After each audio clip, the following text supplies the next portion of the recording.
Muy bien, y aquí estamos en una nueva semana haciendo para ustedes Entre Líneas a través de Jacobasi TV, esta pantalla en la cual semanalmente nos encontramos para disfrutar de esta charla con nuestros invitados y comentar un poco la actualidad del país, del mundo, cosas que impactan también aquí. Hoy vamos a hablar un poquito también de algunas cosas, algunas cuestiones mundiales.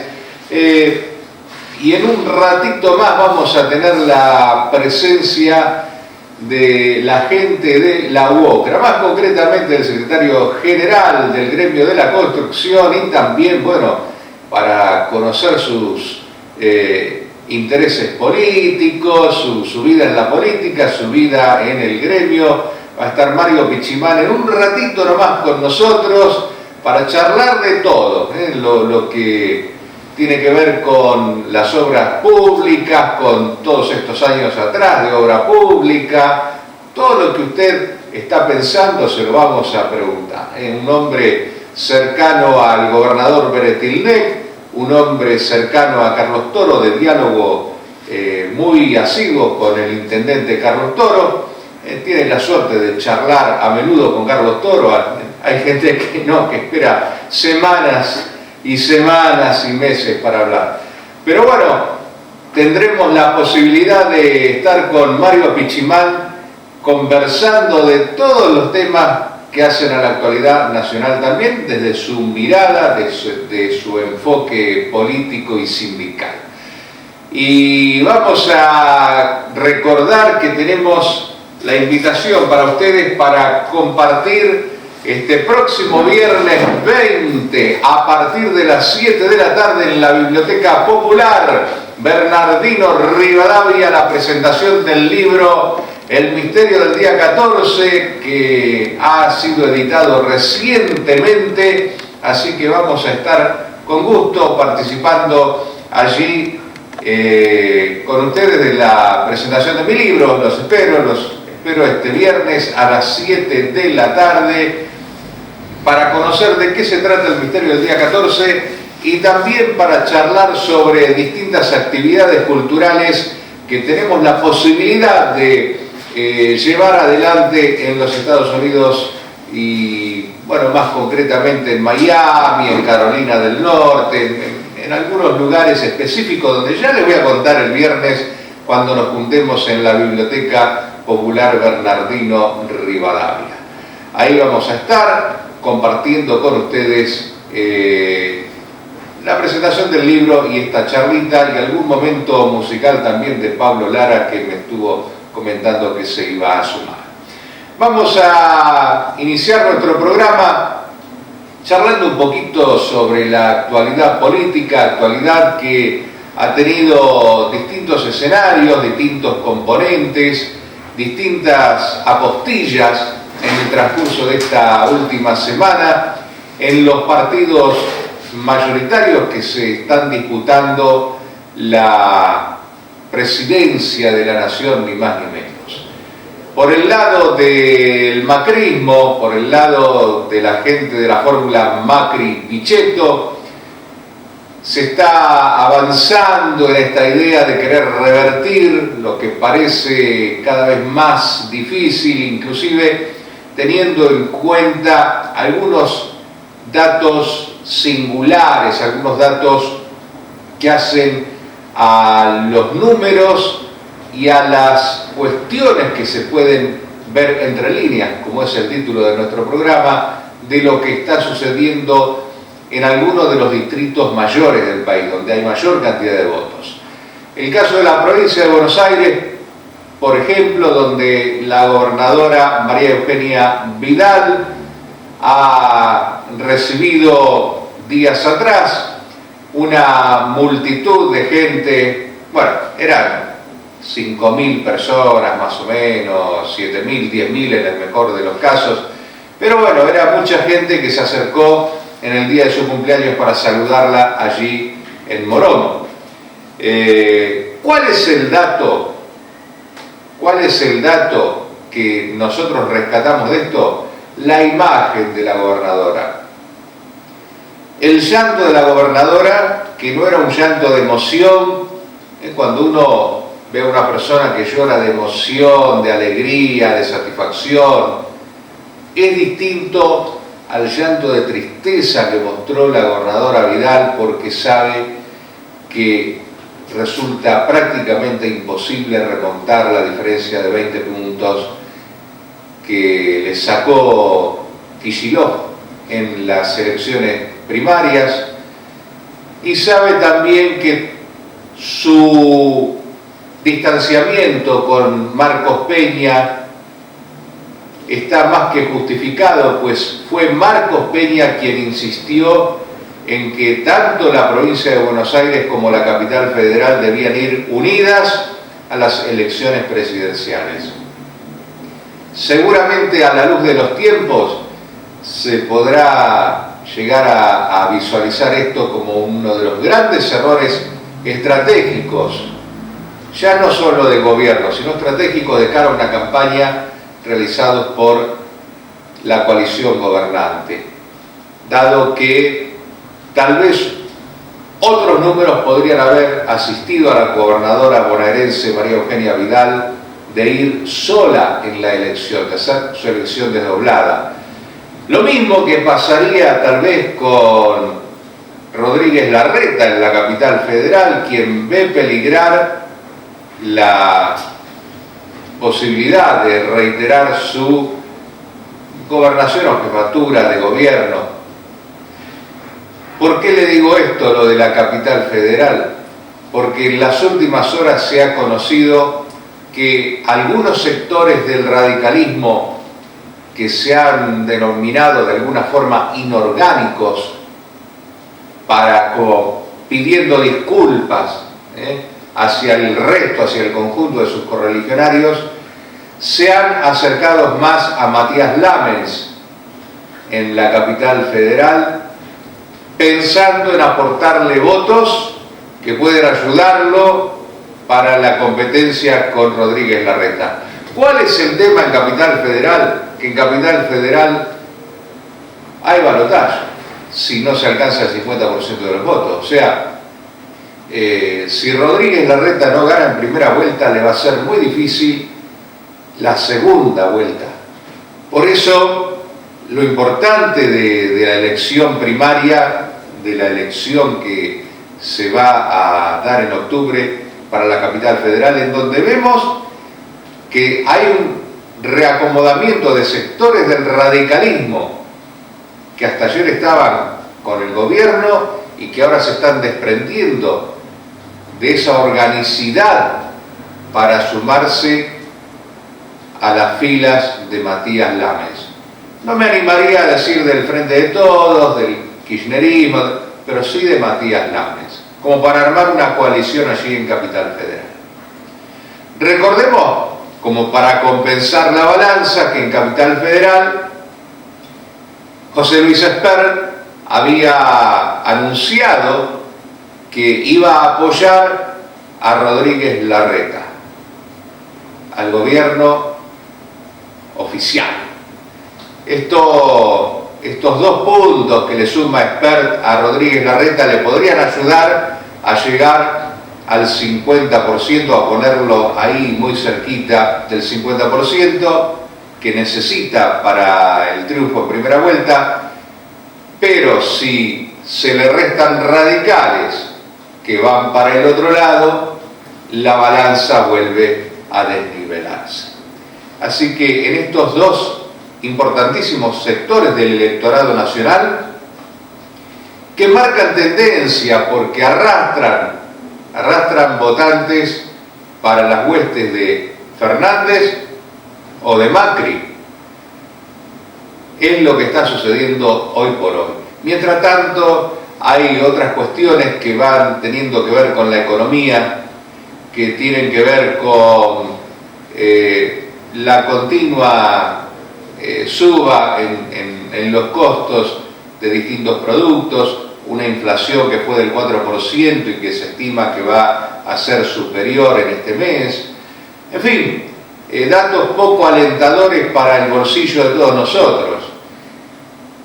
Y un dato muy preocupante que sigue en el mismo sentido de lo que se viene dando en mucho tiempo en este gobierno y en el gobierno anterior, que es la sangría de dineros de los jubilados, de la ANSES hacia otros fines. En este caso, la ANSES le da al Tesoro Nacional, le da al país, digamos, para que emita letras, 35.000 millones de pesos. ¿Se escuchó bien? 35.000 millones de pesos. 600 millones de dólares y algo más. Es un dineral. Es realmente mucho dinero. Y usted pregunta, ¿para qué necesitan emitirse esas letras? Y esas letras necesitan para ir saldando, ir promoviendo. Son bonos que rendirán dividendos hasta el 2020, ir promoviendo la captación de dinero de sectores financieros, más que nada, para que no se vayan al dólar y puedan tener esas letras, o para cambiar letra por letra, pero siempre, insisto, tomando como punto de partida que es plata de la ANSES, 35.000 millones de pesos, hoy fue publicado en el boletín oficial para emitir letras del Tesoro. ¿Que vencen en 2020? Sí. Hay que ver después qué es lo que pasa con esos papeles. O sea, el dinero del ANSES se convierte en papeles. Por otra parte, se sigue con la cuestión de los planes sociales, esta discusión que se ha tomado mucho en las redes sociales, ¿no? Yo inclusive he llegado a ver números que son, pero desopilantes. Se habla de 20 millones de planes, una cosa falaz a todas luces, mentirosa a todas luces. Se conoció el número de personas que están sujetas a planes que, bueno, que intentan financiar lo que no puede financiar el aparato productivo nacional, es decir, no hay fuentes de trabajo, se cierran muchas fuentes de trabajo, entonces aparecen distintos planes sociales y son, ¿saben cuánto? 200.000. Son más la cantidad de personas que invierten en la especulación financiera que los planes sociales. Para tenerlo en cuenta, cuando uno habla así muy ligeramente de los planes y los planes y los planes, ¿no? Y habría que ver las historias. Yo no discuto que puede haber seguramente en todo esto cuestiones que habrá que verificar, que mejorar, que investigar, que auditar, que controlar, cosas que han costado siempre.